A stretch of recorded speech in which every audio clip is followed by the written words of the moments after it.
Empire.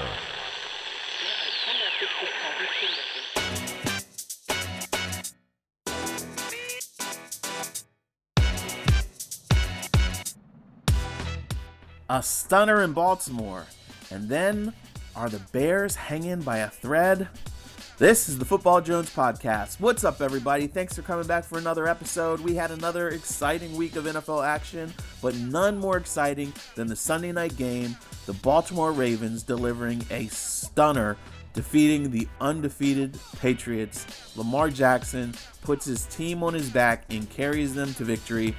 Man, look, I've been saying it, but now I'm even more convinced. I know what Russell Wilson is doing is very amazing, impressive. I know Aaron Rodgers is having a great season.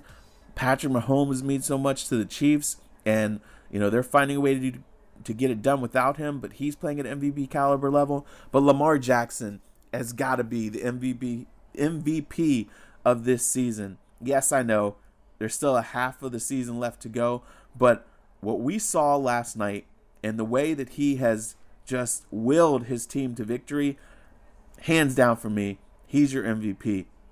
Look, I felt like he was going to give the Patriots some trouble in the first half. But I thought they were going to go back to the drawing board at halftime, make adjustments, and find a way to contain him. I was wrong. They did go back to the drawing board. They did make adjustments. But the athleticism that Jackson has, he is such an X factor. I mean, the way he was able to stop on a dime, the Patriots had guys in position, but he would find a way to escape, slam on the brakes, guys flying by him, slip by, slide through an opening, and at times flick the ball downfield or find an open receiver. He just did it all. I know that he's going to get criticism this morning. People are still poo-pooing him because he rushed for more yards than his running back. I don't care. I don't care that he didn't have 300 passing yards. This kid wills his team to victory. He finds a way to get it done, and that's what matters. Take him off of that team, and they are not a playoff team. I had wondered, I wrote about contenders and pretenders last week, and I said the jury was still out on them because I wanted to see what he was going to do against a top-level defense. Well, he faced the best defense in the league last night, and he made them look silly. Lamar Jackson, we'll see when they get to the playoffs. If they face the Patriots again, what do they have cooked up for them? I know the game changes a little bit in the postseason, but I don't care. This kid is growing up in front of our eyes, and he is finding a way to get it done. And so that's why, again, I'm saying he's your MVP. That was a big, big win for the Ravens, and we'll see. The Patriots go into their bye week now. I'm not worried about them. Their offense does need work. That was exposed. They couldn't counterpunch, and their defense has got to be a little shaken up. But I think that was a huge statement about Lamar Jackson and the Ravens. All right, when we come back, we're going to talk about another team. Like I said, the Bears. I was in Philadelphia yesterday, covered the Bears versus the Eagles. Both of those teams almost in must-win situations. The Eagles found a way to get it done. The Bears, a team that in the offseason had openly talked about Super Bowl expectations. They are anything but Super Bowl contenders. And so we're going to sit down with my buddy Rich Campbell from the Chicago Tribune and figure out what has gone wrong with this team. Why have they fallen so short of those expectations? Stick with me here. We're going to dive into all that when we come back.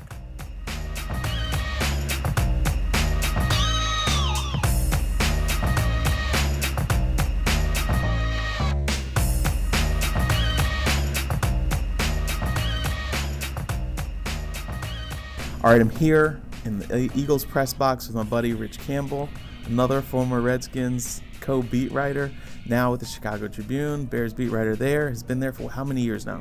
This is my 7th season, Jonesy. That is crazy. Crazy, man. 7 seasons, knows the team inside and out, so I wanted to get his insight onto this Bears team because they came into the league, came into the year with a lot of, high expectations, and that's just not happened.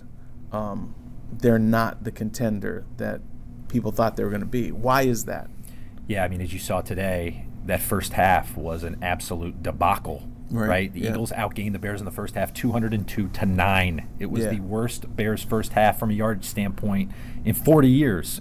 So this is everything. It's the partnership between Matt Nagy and Mitch Trubisky that was supposed to galvanize this team. It just hasn't happened. The offense is disjointed. It starts at quarterback. They've got shortcomings at other positions, particularly offensive line. I think you saw that against the Eagles, that they were getting pressure, disrupting Trubisky. But at some point, doesn't the second overall pick need to elevate other people? He needs to cover up mistakes with the way he throws guys open and his playmaking ability. It just doesn't happen. Trubisky doesn't have command of the offense enough, and things break down around him enough that they came into this game, in the bottom 5 in the NFL in yards and yards per play. They just have no consistency. And this first half on Sunday against the Eagles was a low point. 9 yards. 9 yards in the first half. Yeah. We saw a little bit in the third quarter. They were able to move the football. They ran the ball. And, and they talked about it at the press conference. First half, really bad on first downs. Second half, for the third quarter, they were better at that. But a lot of that stuff was scheming guys open and things like that. You don't see any special flash from Trubisky. No, I mean that's it. You have to be that playmaker that can get plays with make plays with your legs, that can climb the pocket and be poised enough when things are breaking down around him. And when the Bears drafted him and traded up, they truly thought that he had that special playmaking ability, accurate, could contort his body and throw from different platforms, would have that type of pocket presence that he has not shown consistently. And so, in the second half against the Eagles, you see them go play action. Taylor Gabriel runs a corner post route, and it's a 53-yard gain. The Bears have had nothing down the field this season. Just an inept downfield passing game. So for them to hit that, it's one of those moments where you say, okay, do that way more often. And as you said, they had run 3 plays in a row to set up the play action. And so that's the type of rhythm that the play calling has not found, that Nagy really hasn't been able to capture. And so you see other plays where it's a 3rd and long pass to Adam Shaheen, a second-round tight end who is just not the athlete that they had hoped he would be. And so you wonder about that choice in that situation. But you're right, they find that flash in the second half. They score 2 touchdowns. The defense keeps them in the game. They've got, the ball driving to go ahead in the fourth quarter, and you drop a screen pass. David Montgomery drops a screen pass. So it's consistency offensively. Yeah, they're bad. Yeah, Trubisky has questions, but he's capable at times. They just cannot string games together, full games.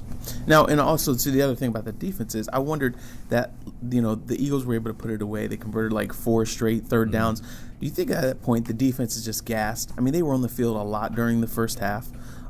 Is that kind of what led to that collapse there late in the game? Yeah, that's interesting that you would bring that up, because this has been an issue for the offense and the defense. Just the fact they don't play complementary football. The defense is on the field a lot. They were in London against the Raiders. They were against the Saints. Look at time of possession here on Sunday. The Eagles had the ball for 40 minutes, 18 seconds. You probably can't find 5 games in the NFL this season that are as lopsided as that. 20-minute differential in time of possession. You'll never win like that. So, yes, I do think that's part of it, but also let's think about how they converted those third downs, right? It wasn't necessarily that the Bears were getting run over. Some really nice play design by Doug Peterson. They had that throwback tight end screen to really seal the game. Wentz made a throw to Alshon Jeffrey, who had dropped a couple passes in the game, and so he made a play. I think the time of possession has something to do with it, no doubt. I think generally the defense's spirit has been broken because their margin for error is just nothing. They have no margin for error. You see it today. You give up 22 points to the Eagles, and really it was 19 up to the end of the game there. That's good enough to keep you in the game. That should be good enough to win. And the offense just can't score 20 points. This is they played 8 games this season. This is the 6th time in 8 games that the offense for the Bears has not scored 20. You don't score 20 points, your defense has to come up with a takeaway. It might have to score, and it's got to get off the field all the time. So, eventually it's too much to ask of them. they really miss Akeem Hicks. There's Right. no question. The Pro Bowl defensive tackle, he was out. Eddie Goldman, their really good nose tackle, suffered a thigh injury. He missed the second half, and they just missed that presence inside. You saw the way Jordan Howard ran, Miles Sanders ran. So they're down some playmakers, but the offense isn't helping them out. Okay, so what's their best bet here? I mean, I guess. Yeah, that's a good question, man. Do they strip this thing down, turn him into a game manager, hope that they can pound the football, get off the field on defense, and then week by week do it like that? Because if he's not capable of negating and erasing and masking deficiencies, is that just what they have to do? Because that's what you do with a young quarterback who's limited skill-wise, even though this is his third year. It shouldn't be that way. Yeah. What do you think? This is really tough. So let's assume they stick with him, which I truly think they will. So their backup is Chase Daniel. They don't have Nick Foles coming off the bench here to save their season. So I think they stick with Trubisky because Daniel doesn't do anything for the long term of the organization. I don't think you'd get anyone to concede inside Hallis Hall right now that it now becomes a developmental season. It can't be that. But the record is what it is. It's 3-5. Okay. Could you win your 8 remaining games and go 11-5? Theoretically, yes. Here's their schedule, okay, in no particular order. But they've got road games against the Vikings, Packers, Lions, Rams, okay? No. They play the Chiefs at home. They're going to get the Lions at home, and they play the Cowboys and Giants. I mean, the schedule only gets tougher from here. So at some point, the losses pile up to 8, right? And you get to a point where you can't make the playoffs. Right. And then at that point, it really has to become a developmental season for Mitch. So then to your question, would you try to spark his confidence by stripping things down, maybe taking some of the motions and formations out of the offense and really trying to let him play fast? Because athletically, he's gifted. Or do you throw it all at him because, hey, we got to see what sticks with this guy? I truly don't know, but I do know that the 2 things. Number one, he's had more success when they're simplified. Okay. So I think they'll stay that way because, number 2, confidence is a huge issue with Mitch. And when I say issue, I mean problem. Right. It has been very clear that Mitch has had difficulty flushing negative plays from his mind, moving on within games, from game to game, and also, play to play. And so, for example, that long ball, the 53-yarder to Gabriel today, that's a big deal. Yeah. Matt Nagy keeps talking about we just need something to spark it, something to get Mitch feeling good. Well, they went to Washington in week 3, and Trubisky threw 3 touchdowns, and they thought that would get him going. Yeah. He throws a second-half interception, and it sort of, stifles that progress. And he's only had touchdown passes in only one other game other than that one, right? Correct. And he did miss a game, but so he also, has the long ball today. They play Detroit next week, so maybe can he get something going? So part of it is the mental game with Mitch. They've got to cater to him. I think that means stripping it down. But we're assuming they stick with him. I think they will, but we'll see. I mean, you can always lose the next game, and it depends how you look, right? The first half today can't continue. You can't keep playing like that. Second half, a lot better, but they're just inconsistent. Okay, so if they go away from him, he was not – Nagy didn't draft him. That's correct. So if he says, look, guys, I tried, how much pressure on him is there to make it work with Trubisky, or would they listen to him if he says, I don't think he's got it? So I think it is important to acknowledge that Matt was not here, with the Bears when they drafted Mitch. Ryan Pace, the general manager, was. Ryan, who hired Matt, subsequently, that's his guy. He was all in. Obviously, he picked him over Deshaun Watson and Patrick Mahomes. Right. That was his guy. Matt would not have taken the job if he didn't think he could win with Trubisky or elevate him. Right. Obviously, if you don't think you can win with the quarterback on a team and you don't have a chance to draft one, which is what the parameters were, then you weren't coming to take this job. Yeah. So I don't think you can delineate or separate Matt from Trubisky's struggles. He was brought here to make Mitch better, and it has not happened. Mitch has regressed in his 3rd season.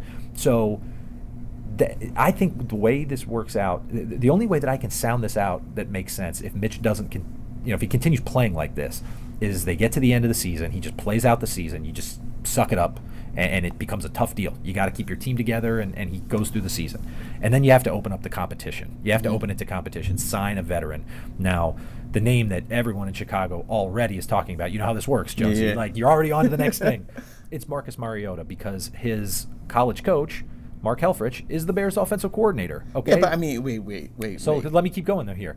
Pace really liked Mariota coming out. Okay. He explored trading Jay Cutler to the Titans to try to move up there and get Mariota. Okay. Now, is Mariota going to transform your franchise? No. We know what he is, but think about where the Bears are. They don't have a first-round pick in the draft. Okay. So if they go 5-11, 6-10, their first-round pick belongs to the Oakland Raiders in the Khalil Mack trade. So in a way, they're sort of stuck. Maybe you sign a Mariota, and then you draft someone. I mean, they're stuck, man. They are in trouble with this situation, and the best way out of it is for Mitch to play them out of it, and we just keep waiting for him to take that step. Okay, when's it going to click?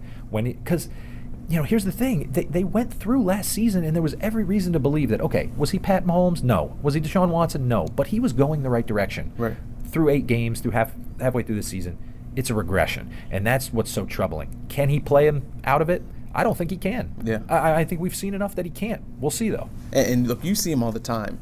But just what I saw in that little bit in the locker room at the podium, he looks like a dude who's kind of like shaken. Yes. And really defeated, and it's only halfway through the season. Yes. So that's why when you say, I don't think he can, I kind of understand why you say that. It's a confidence thing. It truly is. I mean, you see the effects of negative plays add up, and you can see it on a game-to-game basis, play-to-play basis. Against the Chargers last Sunday, Trubisky they have a 6-point lead in the fourth quarter. Trubisky overthrows Gabriel down the seam. He got behind the defense. It was a touchdown. On Monday, Matt Nagy called it the dagger. Trubisky overthrows it. The next play, fumbles without getting hit. So this is the type of thing that compounds. These mistakes compound themselves, and he can't get out of this funk. And for as much as they try to scheme it up and help him, he's not helping himself enough. Now, today against the Eagles defensive front did a great job pressuring him. I mean, I think really today it was a collective failure offensively for the Bears. But again, Trubisky's got to be the water level, right? He's got to raise all the boats, and he's just not that guy. All right, man. Well, that's pretty grim, huh? It is pretty grim. Yeah. I mean, I'm glad I'm not a Bears fan because it'd be pretty depressing. It is, man. Hey, we're going to be following this. We're going to be following your work, seeing how this goes. Tell everybody where they can find you. Yeah, you can follow me on Twitter at Rich_Campbell, and all of our Bears coverage is available at ChicagoTribune.com/Bears. All right, you have a podcast too, right? Yeah, we do. The Bear Download Podcast. We're about to get to it. A lot to break down here. As the Bears, man, they were talking Super Bowl, Jonesy, in the offseason. Openly talking Super Bowl. Here they are, 3-5. I told you the schedule. They've got 3 road divisional games. I mean, they're going to have to claw to get to 8-8, and this is just astounding that it's already this bleak so early. All right, man. I'll leave you on that note. Great seeing you. On that note, appreciate it, man. Good to see you. My pleasure, pal. All right.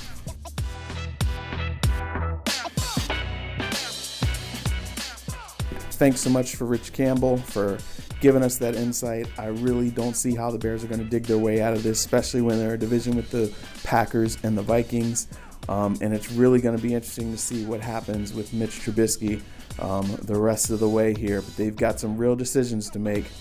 That's all for this episode. We're going to come back to you later this week. Thanks for listening. Again, check out my stuff on USA Today.com. Follow me on Twitter and Instagram @ByMikeJones, and I will talk to you on Thursday. Thanks.